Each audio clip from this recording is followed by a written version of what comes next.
Salam sejahtera dalam kasih Kristus, puji Tuhan. Malam ini kita boleh berkumpul lagi di dalam rumah Tuhan. Saya percaya yang datang adalah orang-orang yang rindu mencari kebenaran firman Tuhan. Amin. Kita datang bukan karena kita ada waktu. Kita datang bukan karena ya daripada di rumah gak ada kerjaan, ayo dah kita ke gereja, enggak gitu ya. Jadi setiap hari ibadah yang kita ikutin itu menjadi suatu hari yang penuh kerinduan. Nah disitulah baru ada berkat yang kamu terima dari ibadah yang kita jalanin itu. Kalau kita cuma bilang begini, daripada gak ada waktu yuk daripada gak ada kerjaan yuk ke gereja. Maka akhirnya kita juga pulang ya biasa-biasa saja, kita nggak merasakan ada getaran, ada kuasa yang menyentuh kita, ada roh yang membangkitkan semangat kita gitu ya. Yuk kita belajar firman Tuhan karena nanti ada latihan, jadi kita akan firman Tuhannya saya sambungan aja yang minggu yang lalu.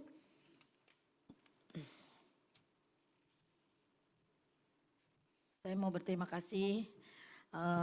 Kemarin Tuhan udah tambahkan usia saya 1 tahun lagi jadi 66. Udah banyak ya. Udah banyak usianya 66 gitu ya. Saya bersyukur sama Tuhan di usia yang ke-66 masih kuat ya. Masih sehat. Jadi walaupun adalah gangguan-gangguan tulang lah. Saya tuh dari dulu kayaknya masalahnya tulang gitu ya. Saya kalau berdoa juga Tuhan kuatkan tulang saya supaya kakiku kuat, tanganku kuat, pinggangku kuat. Aku bisa melayani pekerjaan Tuhan terus. Itu aja doanya, enggak yang muluk-muluk ya. Enggak minta rumah yang mewah, enggak minta apa-apa, cuma minta dikuatkan Tuhan untuk dapat melayani dia terus ya. Puji Tuhan, kalau minggu yang lalu kita belajar tentang, ada yang ingat enggak minggu lalu apaan? Yang nyatet, coba boleh buka catatan, nyontek dikit. Lupa. Nggak ada yang nyatet kah? Dikasih waktu 1 menit. Buka buku catatannya apa, ayo.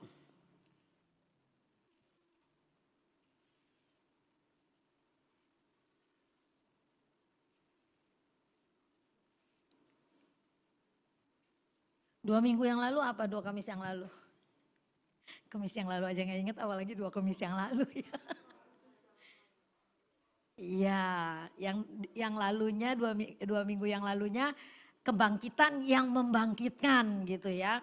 Jadi Yesus sudah bangkit, kebangkitannya itu membangkitkan iman dan semangat kita.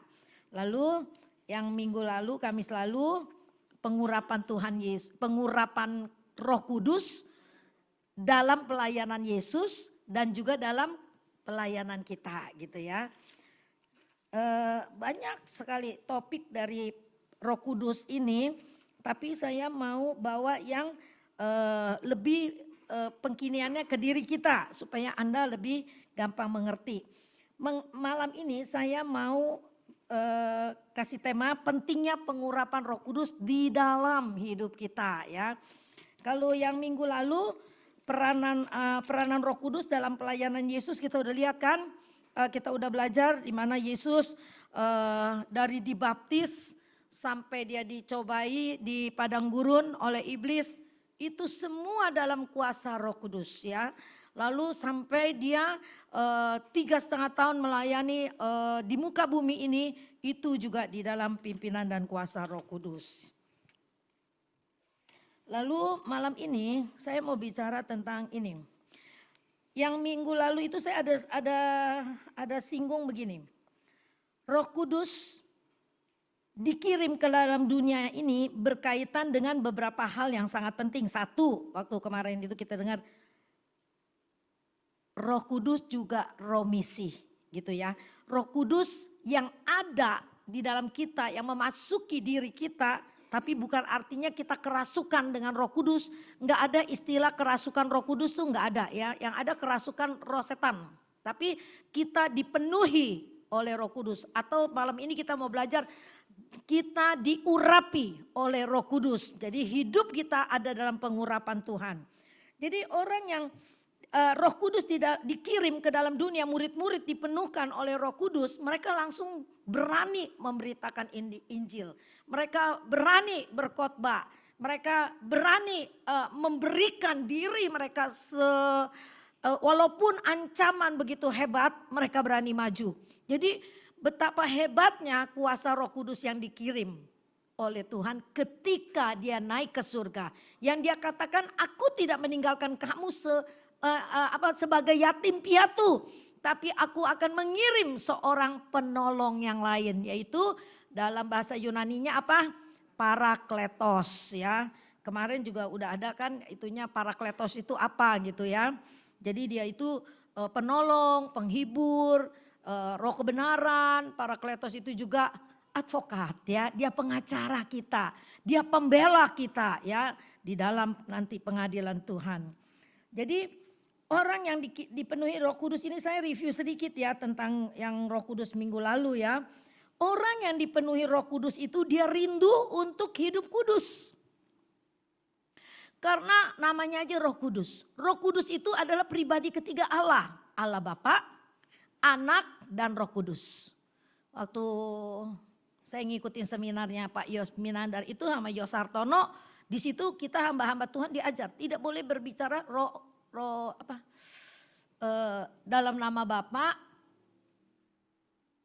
Anak, Roh Kudus. Jadi nggak boleh bilang gini. Apa ya tadi saya ingat. Pokoknya dia nggak. Jadi itu ditentang oleh agama sebelah. Katanya kita ada 3 Allah gitu ya. Allah Bapa, Allah Anak, Allah Roh Kudus. Penyebutannya nggak begitu. Tetapi Allah Bapa, Anak dan Roh Kudus, 3 jadi satu tapi 3 gitu ya. Jadi enggak Allah Bapa, Allah Anak, Allah Roh Kudus. Nah ini yang sering kalau lintas agama atau di dalam sebuah pertemuan antara berbagai agama itu jadi perdebatan karena Allahnya orang Kristen ada 3 gitu ya. Nah tapi saya enggak bahas Allah Tritunggal, cuma menyampaikan saja gitu ya. Bahwa zaman Allah Bapa sudah berlalu, zaman anak yaitu Yesus Kristus sudah berlalu sejak dia naik ke dalam surga. Maka Roh Kudus ditolong, kita saat ini ada di zaman akhir yaitu di zaman apa? Roh Kudus. Jadi Roh Kudus menjadi penolong kita, Roh Kudus menjadi penghibur kita, Roh Kudus itu juga roh kebenaran, Roh Kudus itu juga pembela kita. Maka kalau dikatakan Yesus Kristus 33,5 tahun ada di bumi, tapi Roh Kudus dikirim untuk berapa tahun? Siapa yang ada yang tahu? Berapa tahun? Berapa tahun? Selama-lamanya, jangan ragu-ragu. Roh Kudus dikirim selama-lamanya sampai nanti Tuhan Yesus datang. Roh Kudus tidak akan diambil. Dia akan mendampingi kita terus. Jadi betapa pentingnya Roh Kudus dalam hidup kita. Dia tidak datang 3,5 tahun, dia tidak datang 30 tahun, dia tidak datang 3 abad. Tapi dia datang dan dia mendampingi kita selama-lamanya. Dan roh itu ada di dalam kita. Hebat ya, amin. Jadi kita harus punya Roh Kudus di dalam kehidupan kita. Orang yang penuh Roh Kudus, dia akan menjaga kekudusan hidupnya. Ya, jangan sampai karena iblis akan melihat di mana kelemahan kita, di situ dia masuk. Ingat Ayub. Ayub pertama kali dicobai, apa yang diserang? Ternak Ayub. Ayub itu orang kaya. Kalau zaman sekarang dibilangnya konglomerat. Karena orang kaya dulu dia banyak ternaknya, itu orang kaya. Dan Ayub setiap hari karena anak-anaknya mungkin hidupnya modern sekali, pergi dugem gitu kan. Jadi Ayub perlu minta ampun setiap hari kepada Tuhan dengan mempersembahkan korban bakaran ya.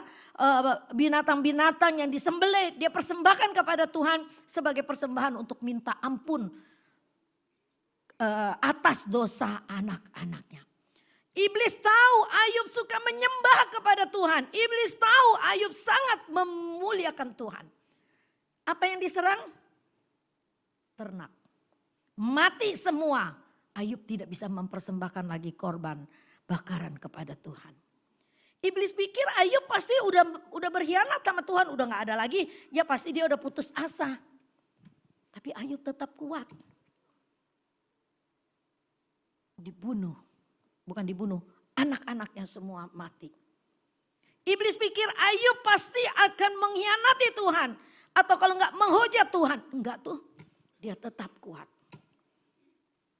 Istrinya dipakai oleh iblis untuk menghina dia, menjatuhkan dia, mengolok-olok dia. Masihkah kau masih mau menyembah Tuhan yang udah bikin kamu tuh susah banget, luar biasa.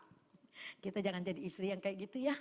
Kita jadi istri penolong. Suami kita susah, kita ikut susah lah. Berusaha bangkit sama-sama gitu ya. Tapi dia tetap. Nah itu cerita Ayub. Dilihat dari berbagai segi, sudut, itu sangat menakjubkan. Ya, bicara iman yang kuat dan luar biasa. Nah, di mana kelemahan kita harus minta Roh Kudus kuatkan saya, jangan sampai iblis masuk di titik kelemahan kita. Itulah celah buat iblis. Tapi kalau Roh Kudus ada di dalam kita dan dia hidup di dalam kita, kita akan dikuatkan. Ketika kita mau jatuh, Roh Kudus berbicara. Berbicaranya bagaimana? Dia ngomong di kuping kita sampai kita ketakutan? Enggak. Tiba-tiba firman muncul. Jangan membunuh. Misalnya ada niat ingin membunuh. Jangan mencuri. Misalnya ada niat untuk mencuri. Jangan menghakimi. Misalnya di hati ini udah mau menghakimi. Itu Roh Kudus berbicara melalui firman. Bukan dengan suara yang gerok-gerok. Terus kita takut, kita ngumpet gitu ya. Enggak seperti itu. Nah, lalu orang yang dipenuhkan Roh Kudus, dia akan haus kebenaran. Di mana ada Roh Kudus dicerahkan, pasti akan ada pengertian yang lebih. Ya, jadi kalau orang yang penuh dengan Roh Kudus, itu dia udah gak sama lagi dengan sebelum dia dipenuhkan Roh Kudus.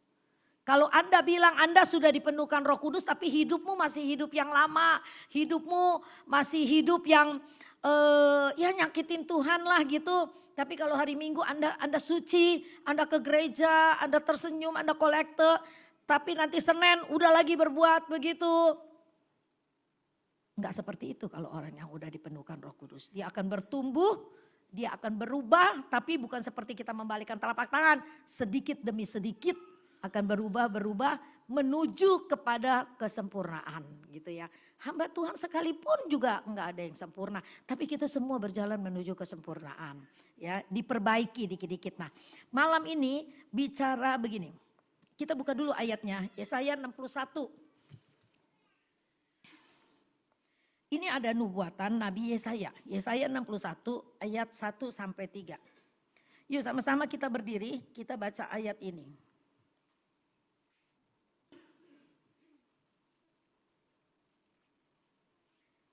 Kita baca bersama-sama. 2, 3. Roh Tuhan Allah ada padaku. Oleh karena Tuhan telah mengurapi aku. Ia telah mengutus aku untuk menyampaikan kabar baik kepada orang-orang sengsara. Dan merawat orang-orang yang remuk hati. Untuk memberitakan pembebasan kepada orang-orang tawanan. Dan kepada orang-orang yang terkurung kelepasan dari penjara.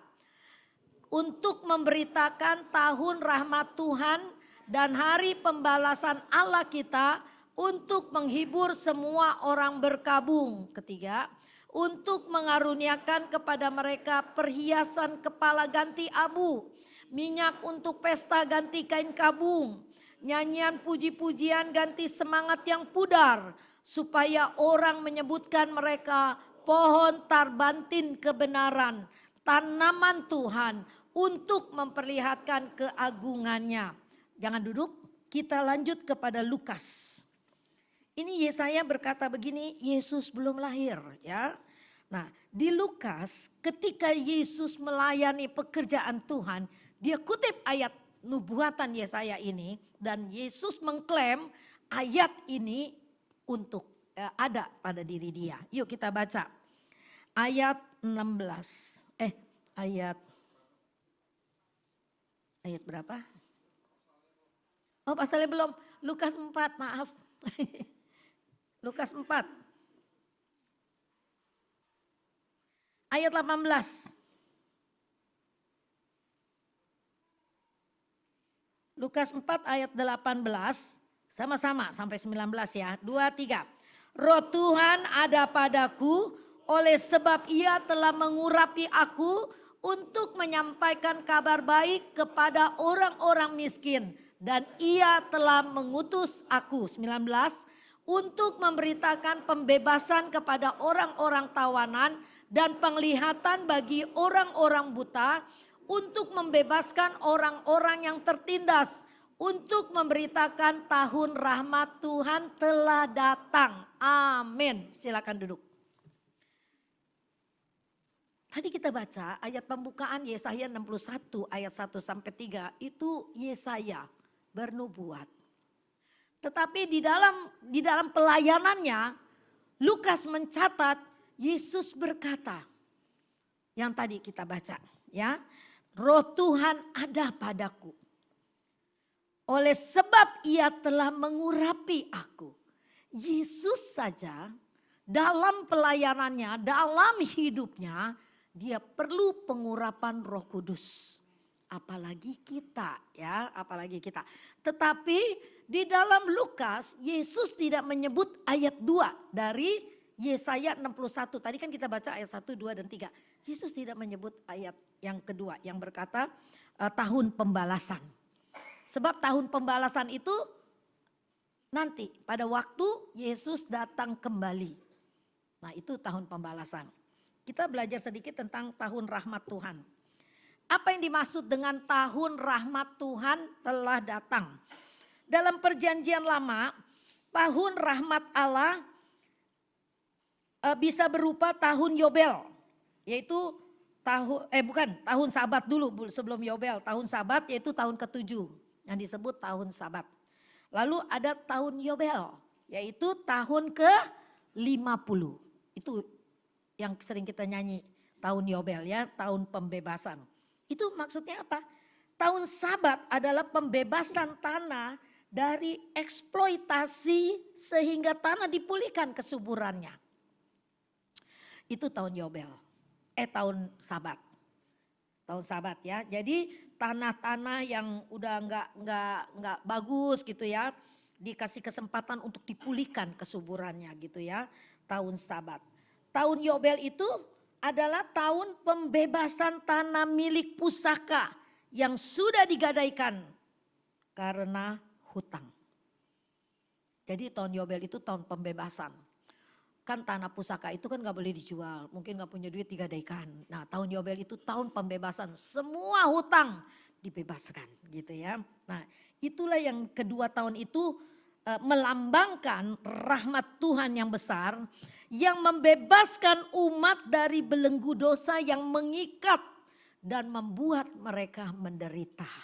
Jadi Tuhan itu sangat adil dan sangat memperhatikan kebutuhan umatnya, sampai ke utang aja ada peraturannya Tuhan buat ya. Tahun Sabat, tahun ke-7 tanah semua dipulihkan kesuburannya. Tahun ke-50 utang-utang dibebaskan. Begitu telitinya Tuhan memelihara umatnya. Ya, pada waktu itu dalam perjanjian lama seperti itu. Nah, malam ini kita belajar lagi tadi yang kita baca. Pengurapan ya. Apa itu pengurapan? Kalau kemarin kita baca Roh Kudus dikirim ke loteng Yerusalem memenuhi seluruh murid. Dan kita yang percaya juga dipenuhkan oleh Roh Kudus ya. Lalu pengurapan itu adalah kuasa ilahi yang Allah berikan kepada kita orang yang percaya. Jadi kuasa Roh Kudus itu adalah kuasa ilahi yang menguasai kita ya. Melalui kuasa Roh Kudus supaya kita dapat melayani Tuhan dan sesama manusia. Kalau enggak ada Roh Kudus, kita susah untuk melayani. Mungkin bisa, tapi dengan kepandaian. Itu hasilnya kering. Orang kita pandai nih, wah kita memang jago nyanyi, tapi kita nggak ada pengurapan. orang yang kita pimpin memuji Tuhan atau mendengarkan firman Tuhan, bisa aja mereka nggak merasakan apa-apa. Tapi ketika engkau memimpin pujian, engkau berdoa, engkau mohon pengurapan dari Tuhan. Walaupun engkau bukan worship leader yang ngetop, tapi karena ada urapan, orang bisa menangis memuji Tuhan. Orang tersentuh bisa merasa damai hatinya karena pujian-pujian yang kita bawakan itu untuk umat-umat semua menyanyi, menyembah Tuhan. Nah, saya harap worship leader, singer, pemain musik punya urapan yang seperti itu. Ketika engkau memimpin pujian, orang merasa berbahagia, orang merasa damai. Karena apa? Ada pengurapan Roh Kudus di situ.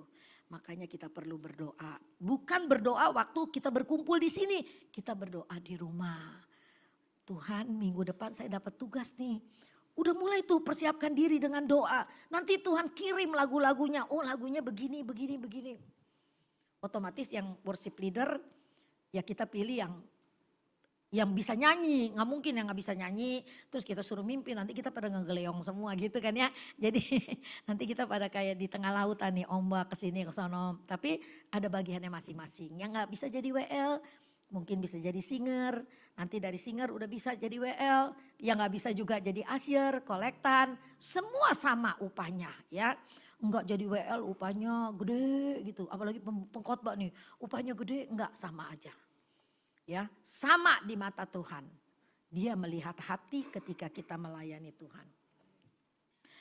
Di dalam perjanjian lama Roh Kudus sudah ada, tapi dia nggak bilang Roh Kudus, tapi Roh Allah, Roh Allah. Dan pada zaman perjanjian lama, Roh Allah hanya diberikan kepada orang-orang pilihan. Misalnya Bijalil, dia interior desainnya bait suci. Dia jago pada zamannya waktu itu. Tapi kepandaiannya dia belum ada apa-apanya sebelum Roh Allah menyentuh hidupnya. Ketika dia dipilih untuk interior desainnya bait Allah, maka Roh Allah dikatakan turun ke atasnya. Dan dia menjadi orang yang bisa melaksanakan yang Tuhan mau.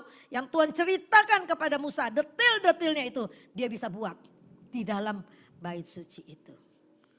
Nah, itu yang harus kita dapatkan, pengurapan yang seperti itu harus kita dapatkan. Makanya pelayanan sekecil apapun minta pimpinan Tuhan. Nah, nanti kita lihat lagi di sini. Ketika Yesus memulai pelayanannya, tadi yang kita baca Lukas 4 ayat 18, ia mengutip nubuat itu dan menerapkannya pada dirinya sendiri. Yaitu di ayat berapa yang dia bilang? Ayat Lukas berapa ya tadi saya catat ya di sini. Ayat 21, coba kita lihat ayat 21. Lukas 4, tadi kita baca ayat 18-19.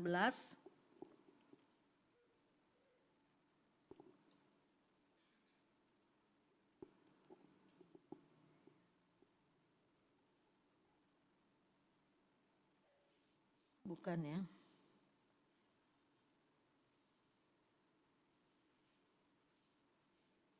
Bukan ayat 21. Yang Yesus mengklaim bahwa nubuat Yesaya itu digenapi di dalam dirinya. Bukan, ntar tiba-tiba saya bisa ingat ya. Itu Roh Kudus ya. Tiba-tiba ntar saya bisa ingat, saya lupa ayatnya ya. Nah, pengurapan Roh Kudus itu penting karena nanti pada waktu Yesus datang kembali, maka ada cerita perumpamaan 5 anak dara yang pandai dan 5 anak dara yang bodoh. Itu bicara apa? Bicara pengurapan. Ketika Tuhan datang mau menjemput pengantin perempuannya itu gerejanya, dia akan cari yang mana yang dipenuhi dengan Roh Kudus. Jadi minyak itu bicara Roh Kudus. 5 anak dara yang bodoh gak punya minyak. Ketika dia nunggu udah terlalu lama, pelitanya redup dan hampir padam. Ketika pengantin datang, minyaknya udah gak cukup untuk menyalakan pelitanya. ketika dia sibuk cari minyak, 5 anak darah yang pandai yang punya persiapan minyak sudah pergi bersama pengantin itu. Dan pintu sudah tertutup. 5 anak darah udah gak ada kesempatan lagi. Itu bicara begini. Pengurapan itu bukan pada waktu Yesus datang. Terus kita baru sibuk cari pengurapan itu. Bukan. Saat sekarang ketika kita gak pedulilah kapan Yesus datang. Tapi kita percaya dia akan datang kembali. Nah di dalam jeda waktu itulah kita mempersiapkan diri kita. Supaya kita dipenuhkan oleh Roh Kudus. Kalau tiba-tiba besok kita meninggal, kita udah dipenuhkan Roh Kudus. Nanti pada waktu Tuhan datang, kubur itu dibuka dan kita ada dalam kemuliaan Tuhan. Kita orang yang pertama yang dibangkitkan. Jadi pengurapan itu bukan nanti Tuhan datang kita diurapin, bukan. Sekarang kita cari dan kita mohon, Tuhan urapi aku.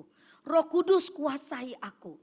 Karena orang yang dikuasai Roh Kudus itu dia akan mudah memaafkan.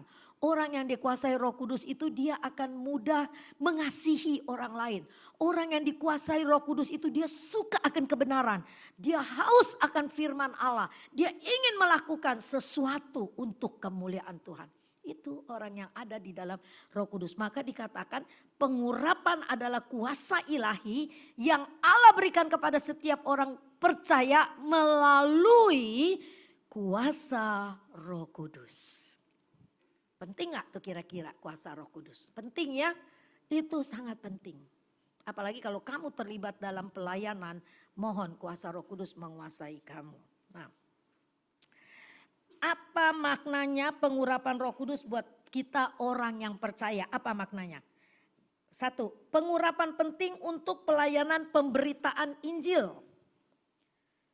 Ya, 1. Pengurapan itu penting untuk pemberitaan Injil. 2, pengurapan itu penting dalam pelayanan kesembuhan. Sebetulnya ini kesimpulannya dari ayat yang kita baca ya. Pengurapan penting dalam pelayanan kesembuhan untuk yang sakit. Sakitnya bukan jasmani aja. Jasmani dan rohaninya sakit. Rohaninya sakit yaitu kalau ke gerejanya hilang timbul. Atau ke gerejanya setahun 3 kali gitu ya. Kayak hari besar orang Yahudi gitu ya. Hari Pantekosta, hari Pondok Daun, hari Paskah gitu ya. Kalau ini enggak, datangnya nanti tahun baru, Natal, terus Paskah gitu ya. Makanya ada istilahnya Kristal, Kristen Natal, Krispas, Kristen Paskah. Satu lagi Kris apa tuh ya? Kris apa ya? Kristian kali ya. Puji Tuhan, kita orang yang setia dalam setiap ibadah yang menjadi bagian kita, kita ada di situ.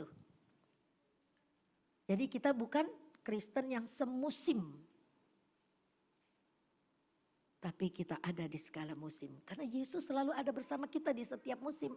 Jadi jangan pilih musim baru aku ke gereja. Musim paceklik aku ke gereja.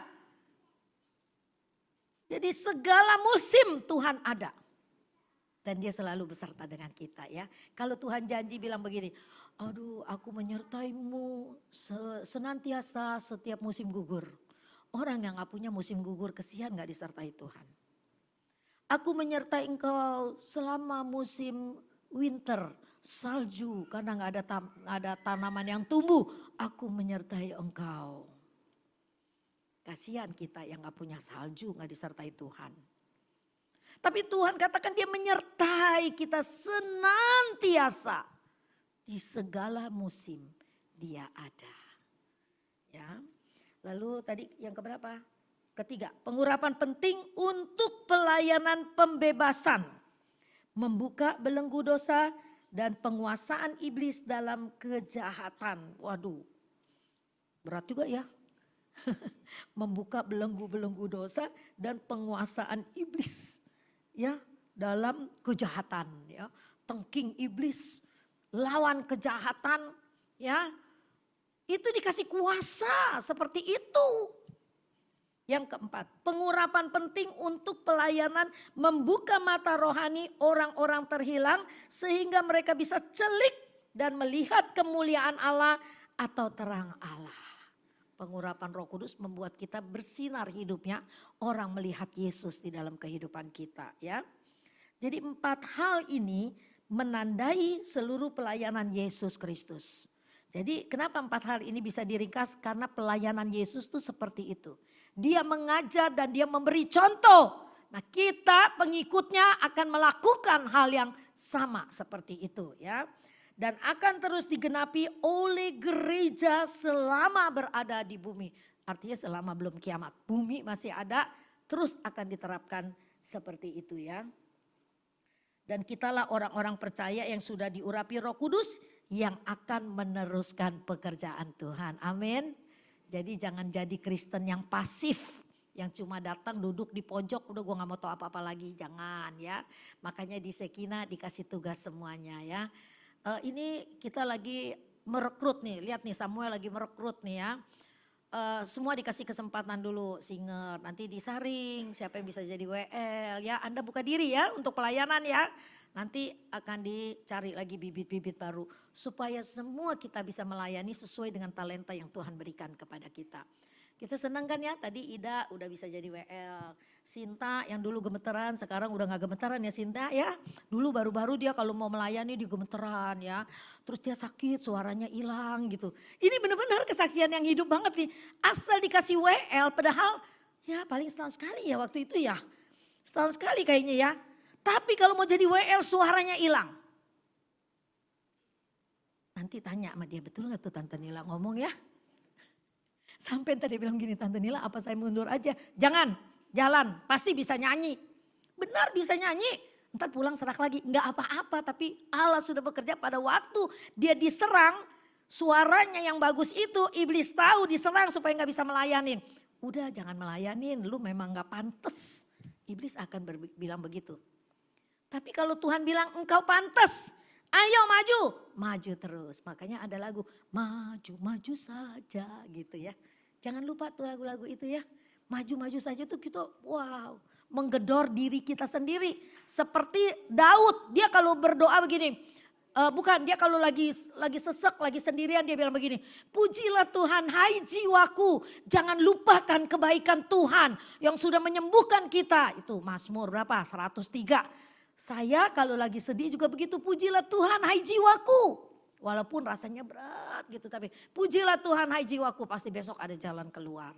Ya, praktekkan iman yang seperti itu. Nah, itu bisa kita lakukan kalau Roh Kudus ada di dalam kita ya. Maka itu nanti doa 10 malam hadir ya. Supaya kan kita nggak ada ibadah. Pulang kerja langsung ke Kebon Jati atau mau ke sini. Doa, mohon dipenuhkan Tuhan oleh Roh Kudus. Ya.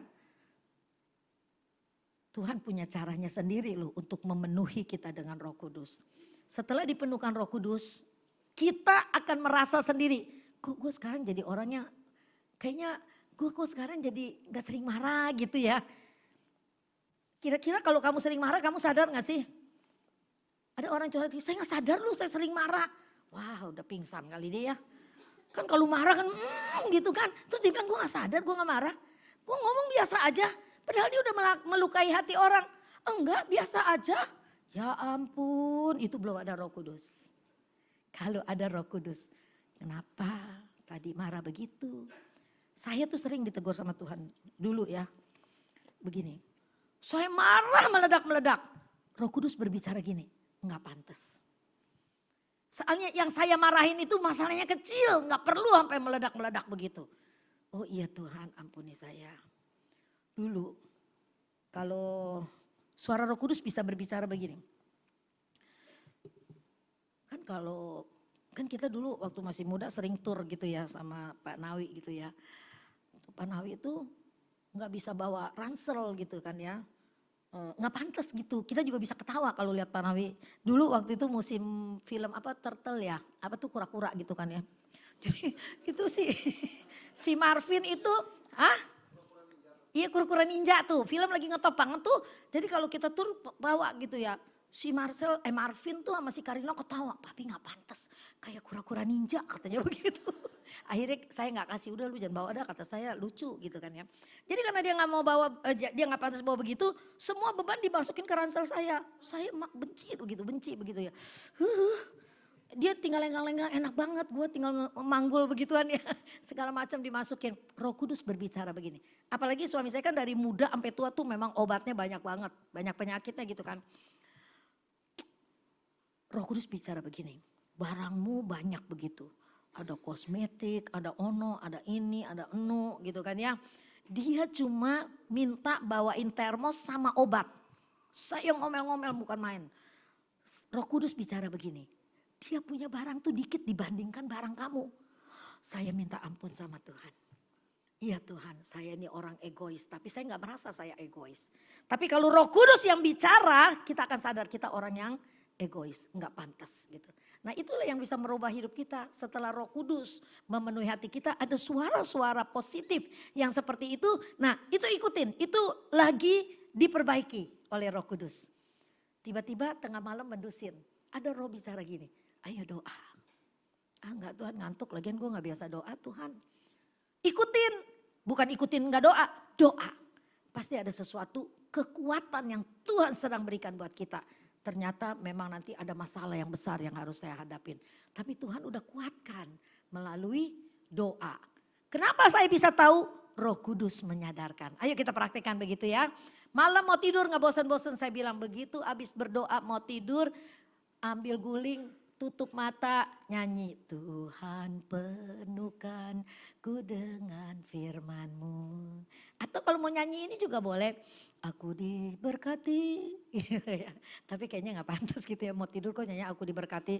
Kalau bisa kamu langsung kolekte dah ya. Nyanyi lagu-lagu yang kayaknya menguatkan kita. Besok pagi kalau kamu latihkan begitu, besok pagi ketika kamu mendusin bangun, ada pujian yang Tuhan taruh di hatimu. Amin. Saya sudah lakukan, baru saya berani meyakinkan kamu.